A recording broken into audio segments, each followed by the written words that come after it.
Hello students, welcome to your math class. Today we will do exercise 11.4. Here some problems are given and we have to make the algebraic expression of these problems. The first question is answer the following. A part is take Sarita's present age to be y years.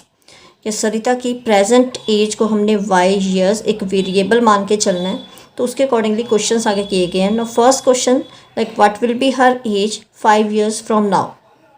So starting is Sarita's is 5 y years. So Sarita's present age.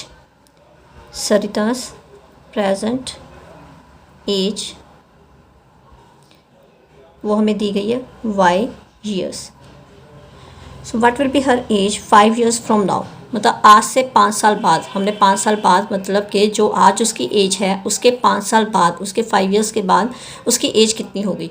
तो obviously अगर सरिता की आज as हम मान लें 10 years है, तो 5 साल बाद उसकी एज कितनी हो जाएगी. 10 में हम 5 years और इंक्रीज़ कर देंगे. और इस क्वेश्चन में हमारे पास सरिता की प्रेजेंट एज क्या है y years. तो y years है प्रेजेंट एज आज के टाइम में, तो आज से फिर 5 साल बाद उसकी कितनी एज होगी. तो y में वही 5 years इंक्रीज हो जाएंगे. तो increase means we will apply the operation of addition. So here we will write 5 years after, sorry after 5 years age of Sarita. तो मतलब अगर आज सरिता की एज y है तो 5 साल बाद उसकी जो आज की एज है उसमें 5 साल और इंक्रीज हो जाएंगे. So her age after 5 years will be y plus 5 years. So next part is what was her age 3 years back. 3 years back मतलब उसकी जो आज एज है उससे अगर हम 3 साल पीछे चलें तो उसकी एज क्या थी. तो ऑब्वियसली अगर हम मान के चल रहे हैं कि सरिता की जो आज एज है 10 है, तो 3 साल पहले उसकी कितनी एज थी. तो वो दैट मीन वो जो 3 साल पीछे हमने जाना वो हम उसमें से माइनस कर देंगे, 7 आ जाएगी. तो अब यहाँ पे उसकी प्रेजेंट एज है y. तो इट मीन्स हमने यहाँ पे अब 3 year बैक हमने पीछे जाना है, तो हम कौन सा ऑपरेशन अप्लाई करेंगे, सब्ट्रैक्शन का. इट मीन्स जो प्रेजेंट एज है उसमें से जो पिछले 3 year है 3 years है वो हम सब्ट्रैक्ट कर देंगे. So her age 3 years back, 3 years back वो क्या हो जाएगी, जो प्रेजेंट एज है, प्रेजेंट एज उसकी y है. 3 year बैक चल रहे हैं, पीछे चल रहे हैं, तो हम y में से वो 3 years सब्ट्रैक्ट कर देंगे. So this will be her age before 3 years.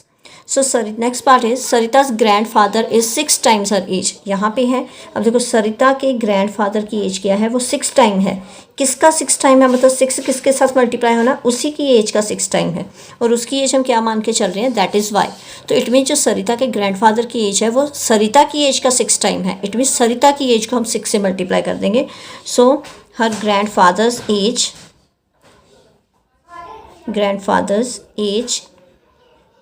That will be 6 times y.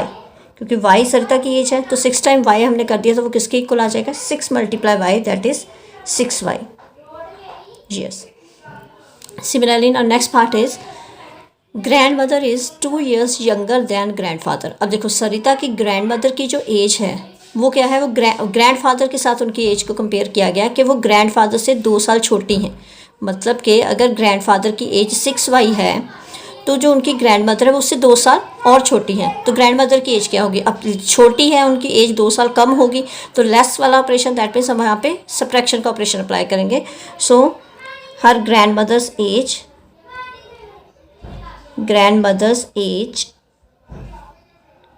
Is 2 years less than grandfather's age. Grandfather की एज हमने क्या फाइंड की थी, 6y. तो उससे 2 years और लेस कर दो, वो ग्रैंड मदर की एज बन गई. So this is the age of grand mother.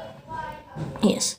So next is Sarita's father is 5 years more than 3 times Sarita's age. अब यहाँ पे जो हमारा ऑपरेशन अप्लाई होगा इनके अकॉर्डिंगली कंडीशन क्या दी है कि सरिता के फादर की एज है दैट इज़ 5 years more, 5 साल ज़्यादा है. दैट मीन 5 साल प्लस होने हैं. किस में प्लस होने हैं, देन 3 times सरिता's एज. किस में प्लस होने हैं, 3 times सरिता's एज. और सरिता की एज हमारे पास क्या थी, जो हमने स्टार्टिंग में ही हमें दी गई है, दैट इज़ y. वो कह रहे हैं कि जो सरिता के फादर की एज है वो 5 साल ज़्यादा है. किससे 5 साल ज़्यादा है, किस में 5 साल इंक्रीज़ करने हैं, उसी की एज का, सरिता की एज का 3 टाइम, उसके 3 टाइम में 5 years more. That means her father's age, जो फादर की एज बनेगी वो कैसे बनेगी कि सरिता की जो प्रेजेंट एज है उसका 3 टाइम कर दिया, 3y हो गया। सरिता की एज y थी, y का 3 टाइम हो गया 3y, और उन्होंने क्या कि 3 टाइम्स जो सरिता की एज है उससे 5 ईयर्स मोर, तो 3y में हम क्या करेंगे, 5 साल और ऐड कर देंगे। This will be the age of her father. So this is the first question, A part. Now B part is the length of rectangular hall is 4 meter less than 3 times the breadth. 4 metre less है, अब किस number से less है, किस number से 4 minus करने हैं, वो आगे दिया है 3 टाइम्स द ब्रेथ, जो ब्रेथ है उसके 3 टाइम्स ही of the hall. What is the length if the breadth is b metre. Question में क्या है कि हमें रेक्टेंगुलर हॉल की ब्रेथ दी हुई है b, उसे वेरिएबल b से डिनोट किया गया है। अब वो उसकी लेंथ इसकी हेल्प से फाइंड कर रहे हैं, और वो कह रहे हैं कि 4 मीटर लेस है, दैट मीन्स लेस मतलब हमने 4 को माइनस करना है, लेकिन किस नंबर में से माइनस करना है, वो आगे लिखा है 3 टाइम्स द ब्रेथ, ब्रेथ का 3 टाइम, और ब्रेथ क्या है b का 3 टाइम हो जाएगा 3b, उसमें से हमने क्या कर देना है 4 ईयर्स लेस कर देने हैं, 4 उसमें से माइनस कर देंगे, that will be the required algebraic expression for this question. Now here it is given that breadth of the rectangle is b metre. According to the question length हमने find करनी, वो कह रहे हैं कि जितनी ब्रेथ है उसका 3 टाइम्स, अब ब्रेथ का 3 टाइम हो गया 3b, उससे 4 लेस मतलब we will subtract -4 metre. So this will be the required length of the hall. Now c part is a rectangular box has height h centimetre. Height के लिए variable use किया गया है h, its length is 5 times the height and breadth is 10 centimetre less than the length. अब देखो height को use करके ही उसकी लेंथ और ब्रेथ फाइंड की गई है। लेंथ क्या कह रहे हैं कि लेंथ हाइट का 5 टाइम है, 5 टाइम्स द हाइट, और हाइट मतलब 5 के साथ मल्टीप्लाई करना है हाइट को, और हाइट हमारे पास क्या है h centimetre, and the breadth is 10 centimetre, और जो ब्रेथ है वो 10 सेंटीमीटर लेस है, किससे लेस है, लेंथ से, मतलब यहाँ पे हम अपनी लेंथ बना लेंगे, और जितनी लेंथ आएगी उससे 10 सेंटीमीटर छोटी उसकी ब्रेथ है, तो लेंथ में से 10 सेंटीमीटर छोटी है तो वो माइनस हो जाएंगे। Express the length and the breadth of the box in terms of the height, मतलब हाइट को यूज़ करके हमने लेंथ और ब्रेथ दोनों को डिफाइन करना है। Let us see how. So here the height of rectangular box is given that is h centimetre. Now according to the question length of the rectangular box, अब length के बारे में वो बात कर रहे हैं कि जितनी हाइट है उसी का उन्होंने हमें दिया 5 टाइम्स, तो इट मीन्स लेंथ के लिए हम क्या करेंगे, जो हमारी हाइट है उसका 5 टाइम्स कर देंगे। लेंथ हमें दी है 5 टाइम्स हाइट, ठीक है, और 5 टाइम्स हाइट का मतलब लेंथ बन गई हमारे पास 5h metres. After that breadth of rectangle, जो ब्रेथ ऑफ रेक्टेंगल है वो क्वेश्चन में क्या दिया गया था, that breadth is 10 centimetre less than the length, मतलब जितनी हमने लेंथ बना ली है उससे 10 सेंटीमीटर लेस है ब्रेथ की लेंथ। ब्रेथ की जो उन्होंने डायमेंशन दी हुई है वो 10 सेंटीमीटर छोटी है लेंथ के कंपैरेटिवली। इट मीन्स अब हमने जब ब्रेथ फाइंड करनी तो लेंथ में से हम वो 10 सेंटीमीटर माइनस कर देंगे। लेंथ हमने फाइंड की है 5h, और अकॉर्डिंग टू क्वेश्चन जब हमने ब्रेथ फाइंड की, ब्रेथ लेंथ से 10 मीटर छोटी है, तो इट मीन्स 5h जो लेंथ है उसमें से हम 10 माइनस कर देंगे, 5h माइनस 10 मीटर्स। तो हमारे पास रिक्वायर्ड आंसर्स हो गए, लेंथ होगी 5h metre and breadth is 5h minus 10 metre. Now part D is Meena and Leena are climbing the steps of a hilltop. Meena is at step S. Meena जिस step पे है उसका number S दिया हुआ है। बीना इज़ 8 स्टेप्स अहेड, बीना उससे 8 step आगे है। लीना 7 स्टेप्स बिहाइंड, लीना उससे 7 स्टेप्स पीछे है, मतलब जो आगे है वो ऐड हो जाएगा, जो पीछे है वो सब्ट्रैक्ट हो जाएगा। Where are Beena and Meena, तो बीना और मीना के हमने स्टेप्स फाइंड करने हैं। The total number of steps to the hill top, मतलब जिस हिल टॉप पे वो जा रही हैं वहाँ पे जो स्टेप्स हैं उनकी टोटल काउंटिंग क्या है, वो है 10 लेस देन 4 टाइम्स। किससे 10 कम है, 4 times what Meena has reached, मतलब मीना कहाँ पे पहुँची है, S पे। जैसे मीना S पे पहुँची है तो टोटल स्टेप्स उन्होंने इस S के साथ ही कंपेयर किए हैं कि वो टोटल स्टेप्स की काउंटिंग क्या है, वो 10 कम है किससे, 4 times Meena has reach. Meena कहाँ पे पहुँची, S पे, 4 टाइम्स S। इट मीन्स कि जो टोटल नंबर ऑफ स्टेप्स हम फाइंड करेंगे, जहाँ पे मीना है उसका 4 टाइम्स करके उसमें से 10 हम माइनस कर देंगे। So Meena has express the total number of steps using S. Let us see how. Now Meena is at step S, ठीक है, मीना S स्टेप है अभी presently. According to question Beena किस स्टेप पे है, अब बीना के लिए उन्होंने कहा कि वो 8 स्टेप्स अहेड है, 8 स्टेप्स आगे है। आगे मीन्स वी विल ऐड, ठीक है, कुछ इंक्रीज हो रहा है तो यहाँ पे आ जाएगा 8 स्टेप्स अहेड, जहाँ बीना का जो स्टेप है उससे 8 स्टेप आगे तो +8 हो जाएगा, ठीक है। बीना का स्टेप ये वाला हो गया। उसके बाद लीना 7 स्टेप्स बिहाइंड, पीछे है, दैट मीन्स अगर पीछे है तो वो माइनस हो जाएगा। तो लीना के पोजीशन क्या आ जाएगी, जहाँ पे मीना है एट प्रेजेंट उससे 7 स्टेप्स पीछे। तो ये तो हो गए हमारे पास पोजीशंस के, कहाँ बीना कहाँ पे पहुंची, बीना S+8 स्टेप पे और लीना S-7 स्टेप पे है। Not let us talk about the total number of steps. अब टोटल नंबर ऑफ स्टेप्स के लिए वो बात कर रहे हैं कि जो टोटल नंबर ऑफ स्टेप्स हैं वो 10 लेस है 4 times what Meena has reached.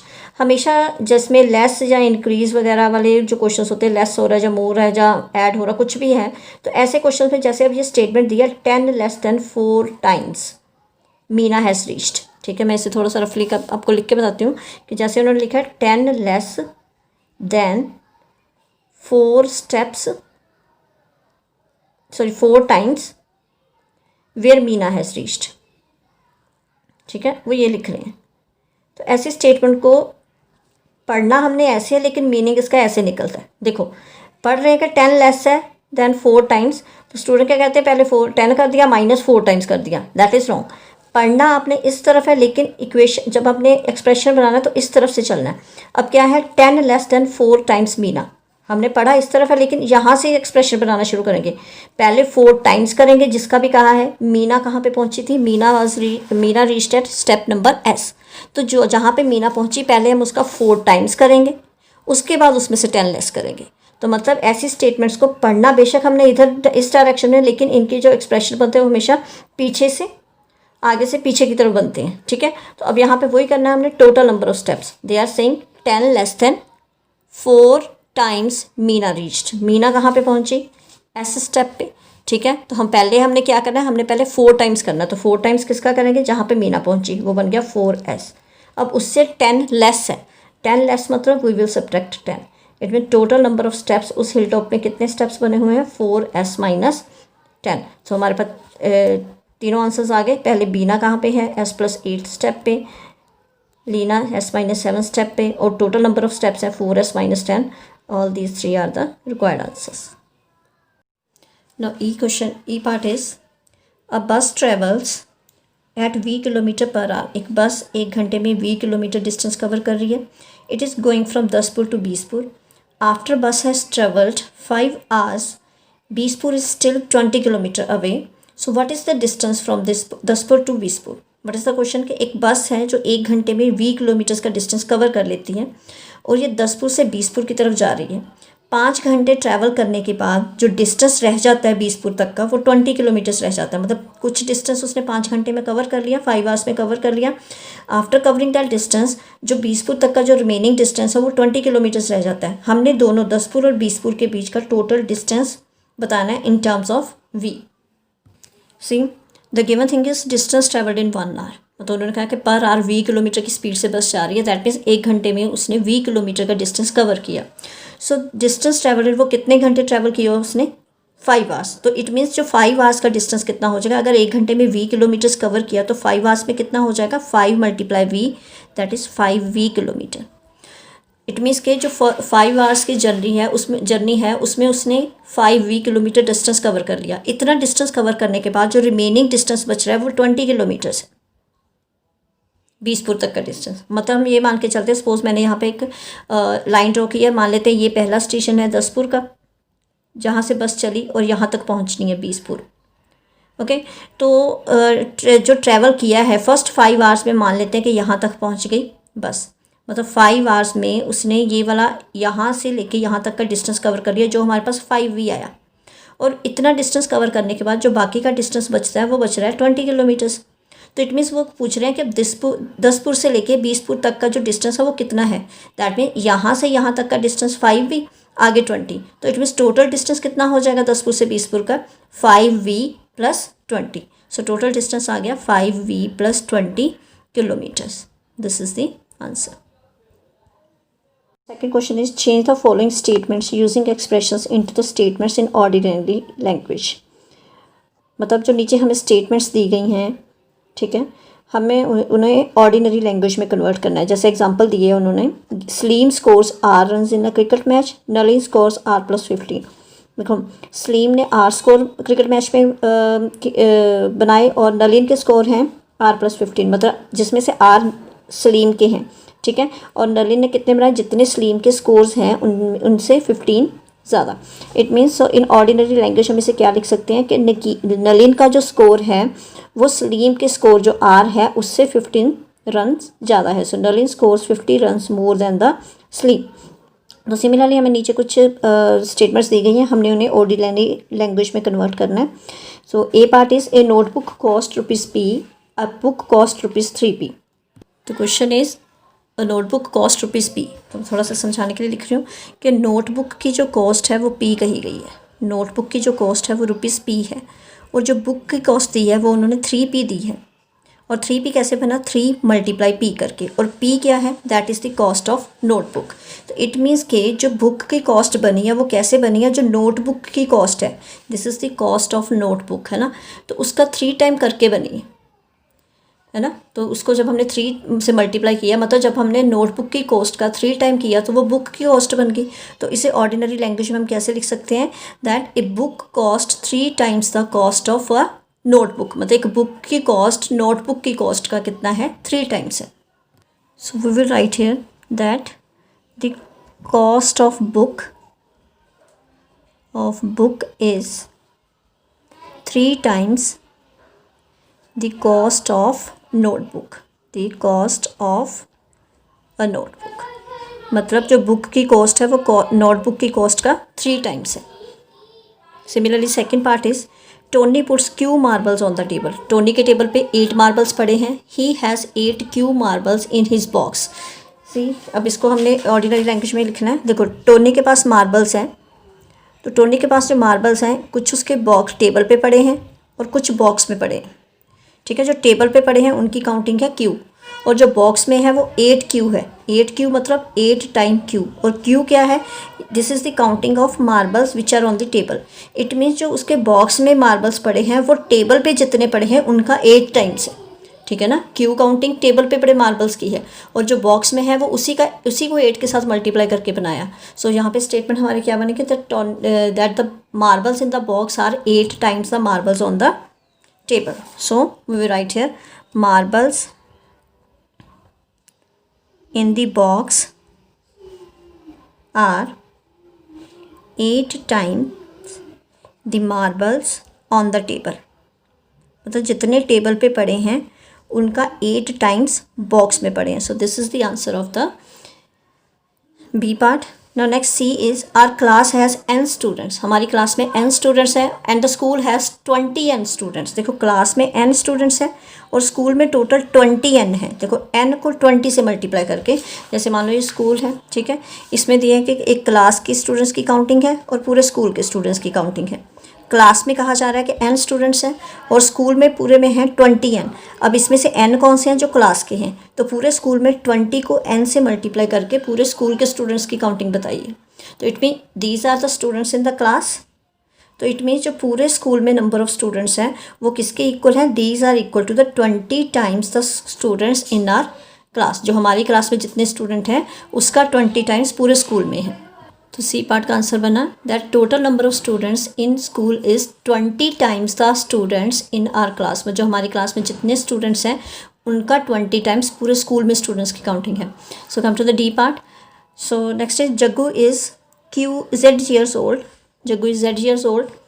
His uncle is 4Z years old and his aunt is 4Z minus 3 years old। तो इसको हमने स्टेटमेंट में लिखना है। सी, इस क्वेश्चन में क्या है कि जग्गू की एज दी गई है Z years, अंकल की एज है 4Z और आंट की एज है 4Z minus 3। मतलब सभी एजेस जग्गू की एज के साथ कंपेयर करके बनाई गई हैं। अब देखो, जग्गू से उसके अंकल की एज बनी, उसकी एज को 4 से मल्टीप्लाई करके। इसमें ये वाला पार्ट जग्गू की एज का है और उसे जब 4 से मल्टीप्लाई कर दिया तो वो अंकल की एज बनी।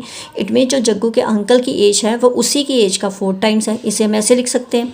आगे आ जाते हैं आंट की एज। देखो, जग्गू के अंकल की एज 4Z है। इट मीन्स 4Z जग्गू के अंकल की एज है और उससे 3 ईयर लेस होके वो उसकी आंट की एज बन गई। इट मीन्स कि हम ये कह सकते हैं कि जग्गू की जो आंट है वो जग्गू के अंकल से 3 ईयर्स छोटी हैं, मतलब 3 ईयर्स यंगर हैं। So we will write here Jaggu's uncle is 4 times older than the Jaggu, मतलब जग्गू के जो अंकल की एज है वो उस जग्गू की एज का 4 टाइम्स है। And his aunt is 3 years, उसके जो आंट की जो एज है वो अंकल से 3 ईयर्स कम है, so she is 3 years younger than his uncle. So next part is in an arrangement of dots there are rows, मतलब डॉट्स को अरेंज किया गया है, नंबर ऑफ रोज है R. Each row contain 5 dots, हर एक रो में 5 dots हैं।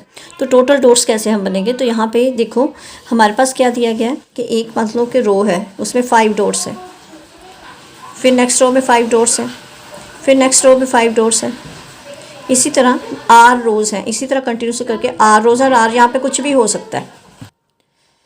तो आर रोज़ में 5 डॉट्स हैं। तो अगर मान लो 2 रोज़ हैं तो हमारे पास डॉट्स हो जाएंगे 5 × 2, अगर 3 रोज़ हैं डॉट्स हो जाएंगे 5 × 3, अगर 4 रोज़ हैं तो डॉट्स हो जाएंगे 5 × 4। इसी तरह आर रोज़ हैं तो डॉट्स हो गए 5 × आर। इट मीन्स के जो नंबर ऑफ़ डॉट्स हैं वो किसके इक्वल हैं, 5 टाइम्स द नंबर ऑफ़ रोज़। हमें क्वेश्चन में आर नंबर ऑफ़ रोज़ दी गई हैं, तो इट मीन्स जो नंबर ऑफ़ डॉट्स हैं वो नंबर ऑफ़ रोज़ का ही 5 टाइम्स है। सो इसे हम कैसे लिखेंगे, the total number of dots are 5 times the number of rows. Now third question A part is given Manu's age to be x years. Can you guess what x minus 2 may show? Then can you guess what x plus 4 may show and 3x plus 7 may show? मतलब उन्होंने मनु की as the हुई है और उसके साथ हमें 3 different ages दी हैं, एक x माइनस 2 है, एक x प्लस 4, एक 3x प्लस 7, और हमने ये रिप्रेजेंट करना है कि ये तीनों एजेस क्या रिप्रेजेंट कर रही हैं। अब यहाँ पे उन्होंने एक हिंट दिया कि think of Manuj younger brother. अगर हम मनु के यंगर ब्रदर की बात करें तो मनु का यंगर ब्रदर मीन्स वो उससे छोटा है, तो जिसमें 2 ईयर्स लेस हुए हैं वो हम मान सकते हैं कि उसके यंगर ब्रदर की एज है। इसी तरह x प्लस 4 है, 3x प्लस 7 है, तो हम अपने अकॉर्डिंगली मान के चलते हैं कि ये उसके बड़े ब्रदर की एज है, और 3x प्लस 7 हम उसके फादर या मदर किसी की भी एज मान के लिख सकते हैं। तो हमारे पास क्वेश्चन में जो गिवन है वो है मनु की सिर्फ एज दी हुई है। उसके बाद सेकंड पूछा गया कि x माइनस 2 अगर एज हो किसी की तो वो क्या रिप्रेजेंट करेगी। ऑब्वियसली मनु का छोटा ब्रदर होगा उसकी एज होगी, तो यहाँ पे हम लिख देंगे represent that Manuj younger brother is 2 years younger than him। मान लेते हैं कि उसके छोटे ब्रदर की एज और उसकी एज 2 ईयर उससे कम है। और x प्लस 4 ऑब्वियसली उसके ब्रदर या सिस्टर कुछ भी हो सकते थे, हम या मैं सिस्टर की मान लेते हैं, हम x प्लस 4 मान लेते हैं। Represent that Manuj sister is 4 years, अब क्योंकि 4 साल इंक्रीज़ हुए हैं मनु के एज से, दैट मीन्स वो उससे बड़ी है, 4 ईयर्स एल्डर या ओल्डर देन हिम। अब आ गया 3x प्लस 7। अब 3x प्लस 7 का मीनिंग क्या है कि 3x प्लस 7 अगर मीन्स के मनु की एज का 3 टाइम करके उसमें 7 ईयर्स ऐड कर दें, तो दैट मीन ये किसी ब्रदर सिस्टर की तो इतनी ज़्यादा एज हो नहीं सकती, ये उस घर में से किसी बड़े की एज होगी, तो हम उसके फादर की मान लेते हैं। तो 3x plus 7 represents Manuj father's age is, अब देखो एज बनी कैसे है, x का 3 टाइम मतलब मनु की एज का 3 टाइम उससे 7 मोर इज़ 7 मोर देन, तो पहले जो ऐड हो रहा है वो लिखेंगे 7 मोर देन 3 टाइम्स मनुज एज।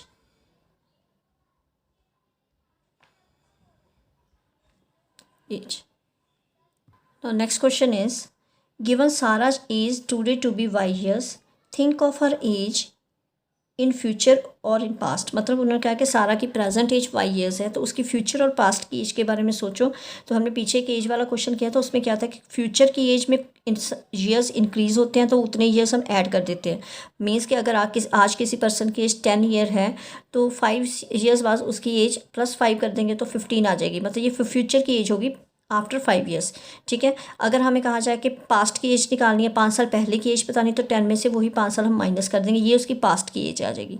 मतलब फ्यूचर की एज के लिए जितने साल कहे गए हों, जितने ईयर्स कहे गए हों उतने ईयर्स ऐड कर देते हैं, और पास्ट के लिए जितनी पीछे हमने जाना उतने ईयर्स माइनस कर देते हैं from the present age. So what will be the following expressions indicate y plus 7, y minus 3, y plus 4.5, y minus 2.5। तो सबसे पहले हमें जो दिया गया वो है कि सारा की प्रेजेंट एज y है, हम मान लेते हैं कि n ईयर्स बाद, पहले हम सोचते हैं कि मान लो कि एक गैप आ रहा है n ईयर्स का, कि n ईयर्स बाद, n कुछ भी हो सकता है, 1 2 3 4 5 कुछ भी हो सकता है। तो n ईयर्स के बाद हम मान लेते हैं कि सारा की जो फ्यूचर एज है वो क्या बनेगी, जितनी आज उसकी एज है उसमें वो n ईयर्स प्लस हो जाएंगे। मतलब कि y में उसकी प्रेजेंट एज में कुछ ईयर्स प्लस हो रहे हैं। तो हमारे पास जो गिवन एक्सप्रेशन है उसमें एक y में 7 प्लस हो रहा है, एक में 4.5 प्लस हो रहा है। तो इट मीन ये दोनों जो एजेस हैं ये उसकी फ्यूचर की एज रिप्रेजेंट कर रहे हैं, क्योंकि इसमें कुछ ईयर्स इंक्रीज हो रहे हैं। तो इट मीन्स हम यहाँ पे लिख सकते हैं y+7 रिप्रेजेंट्स हर एज आफ्टर, अब देखो कितने ईयर्स प्लस किए, 7, तो ये उसकी 7 ईयर्स बाद की एज है, आफ्टर 7 ईयर्स। y+4.5 ये क्या रिप्रेजेंट कर रहा है, हर एज आफ्टर 4.5 ईयर्स। सिमिलरली अगर हम बात करते हैं पास्ट की, बात करते हैं कि पास्ट के केस में क्या होगा कि हम इसकी पहले n ईयर्स पीछे की एज ले लेते हैं, कि अगर मान लो अगर आज सारा की एज y है तो n ईयर पहले उसकी क्या एज थी, तो हमने बिफोर n ईयर्स उसकी एज, तो क्या है जब पास्ट की एज निकालनी होती है जितने साल उन्होंने पीछे कहे होते हैं उतने माइनस करते हैं। अब मैं यहाँ पे n ईयर्स लेके चल रही हूँ तो मैंने n ईयर्स y में से माइनस कर दिए। तो अब हमारे पास जो गिवन केसेस है उसमें y में से 3 माइनस हो रहा है, 2.5 माइनस हो रहा है, मतलब ये दोनों एजेस उसकी पास्ट की हैं, क्योंकि इसमें कुछ केसेस माइनस हो, कुछ वैल्यूज़ माइनस हो रही हैं। इट मीन्स तो y-3 और y-2.5 को क्या लिख सकते हैं, her age before 3 years from now, मतलब अब से 3 साल पहले। और ये वाली age 2.5 years, her age before 2.5 years from now. तो मतलब एज के क्वेश्चंस में यही होता है कि अगर कुछ प्रेजेंट एज में कुछ प्लस हो रहा है तो वो फ्यूचर की एज है, अगर प्रेजेंट एज में कुछ माइनस हो रहा है तो वो पास्ट की एज है। Now c part is given n students in the class like football, what may 2n show, what may n/2 show. तो हिंट में दिया think of a game other than football. तो देखो फुटबॉल जितने students like करते हैं वो n students हैं, और 2n ऑब्वियसली n से ज़्यादा है। तो हम कोई 2 गेम्स मान लेते हैं, एक स्टूडेंट्स को फुटबॉल से ज़्यादा पसंद है, एक वो गेम जो स्टूडेंट्स को फुटबॉल से कम पसंद है। हम कोई भी 2 गेम्स ले सकते हैं, वो आज ज़रूरी नहीं कि जो मैं यहाँ पे लूँगी वही आपने लेनी है, आप अपनी मर्जी की कोई भी 2 गेम्स ले सकते हैं। अब फुटबॉल से ज़्यादा मैं मान रही हूँ कि हॉकी स्टूडेंट्स को ज़्यादा पसंद है, तो 2n हम शो कर देंगे कि ये उन स्टूडेंट्स की काउंटिंग है जिन्हें हॉकी पसंद है। और n/2 के लिए थर्ड गेम में एक ले लेती हूँ टेनिस, के n/2 वो स्टूडेंट्स हैं जिनको टेनिस पसंद है। तो हमारे पास यहाँ पे क्या है, number of students who like football they are n। तो 2n क्या रिप्रेजेंट करता है, मतलब एक ऐसी गेम जो फुटबॉल से बच्चों को ज़्यादा पसंद है। तो मैं यहाँ पे हॉकी ले रही हूँ, it represents the number of students